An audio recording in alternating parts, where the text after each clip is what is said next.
Yo. This is the Outspoken Podcast.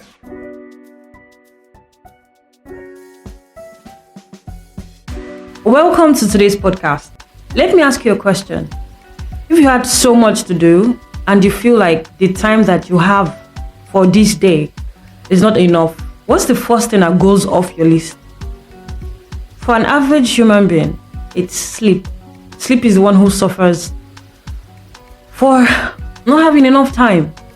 So the innocent sleep is just there, standing, and they're just like, I'm sorry, but you are going to starve. Like you're looking sleep deeply in the eye, and you're like, I'm sorry, but I am going to starve you.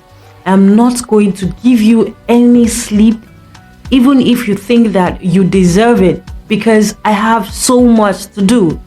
And the innocent, lonely, childish sleep is just looking at you and just, please have me.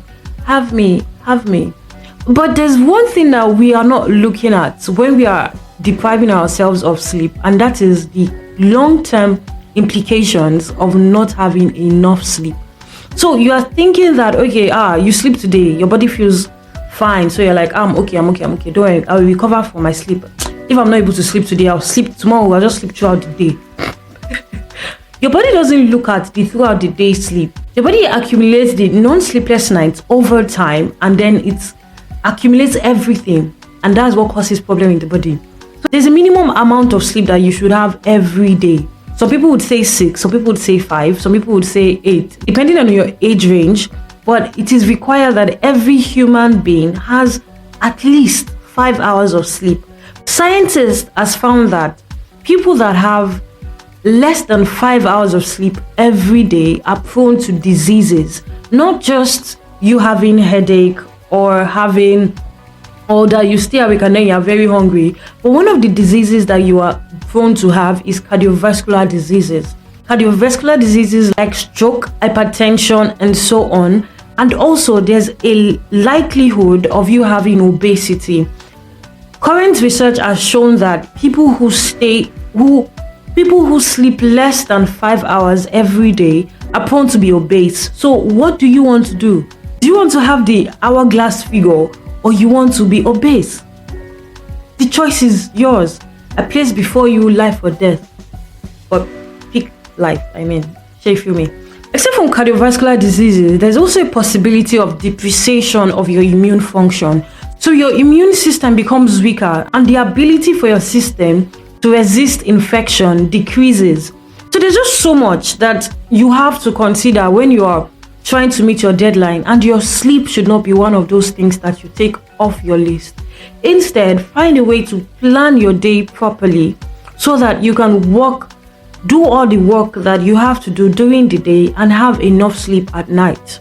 No one is guaranteeing that if you sleep early, you are going to live long, but there's a guarantee that it is going to improve your health. It's going to make you more healthy. So if your aim is to have a more healthy life, a more healthy system or immune, please sleep. What happens when you sleep is it helps you to maintain your vital functions. For example, one of the things that happens when you are sleeping is your muscle, tissue, and all of those things are at rest. So you know how they've been working through the day. So the night is the time where you need to let them go to sleep. Let them rest from the day's work. It's like when you have a laptop with like 2 RAM. Imagine you were running this for like 16 hours straight without rest. What happens the next time you're trying to use it? Will you be able to use it? No. I'm not saying your system is 2 RAM. I'm just saying that you just can't imagine what will happen the next time you're trying to use it. So it's very essential that although you are working your body, you are making your body do so much, you should also allow it to rest, because you are not a robot. Are you a robot? No, you are not. So find time to rest. It also eases you of stress. So there was something I saw recently that when you start having headache at this front side, it means that you need sleep. So if I'm talking to you now and this side of your head is aching you, just know that you need to sleep. Just shut that system down and go and sleep. Just shut it down and rest. You feel me? So because of my health, because there was a time I was really sick, and then they checked my blood pressure and it was really high. So what my siblings said was I should have a timeout for the day. And my siblings said once it's that particular time, no matter what's happening, I should never turn on my laptop. So even if I had a design I need to deliver, my system is not coming on. Whatever I was doing during the day that didn't allow me to complete my work before 8 o'clock, it's on me, not on my sleep. So I was told to always go offline by 8. Sometimes I stay to like, let's say 10. But yeah, turn off my data by 8 and only turn it on by 8 a.m. So turn it off by 8 p.m. and turn it on by 8 a.m. So that's whatever I want to do between that time is up to me, but I must not be seen online.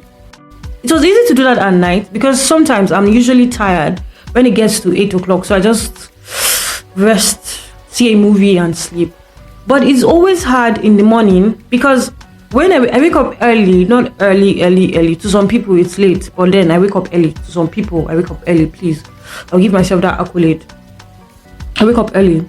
So at intervals, I'll be free and it's not yet 8 a.m. So at times I'm looking at my phone and it's just 6:40 something and I'm like, I want to go online. But then I just like, let's just do something else.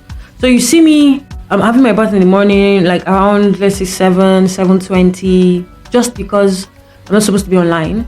And then I'm outside. I always checked my blood pressure every morning. Yes, during that period, I was checking my blood pressure every morning. But it did not become okay the first day. It was high the first day, second day, third day. But I did this for 7 days, yeah, because of my health. Towards the 5th, 6th, 7th day, it was still high, but not as high as it was before. So that tells us that sleep can also improve your health, just as simple as that. So if you're someone who already has high blood pressure, just be intentional about your sleep routines. Only that can improve your health. It's not a guarantee that you will live long, but it's a guarantee that it will improve and help you maintain your system, especially the immune system. Do you feel me? Alright guys, that's all for today.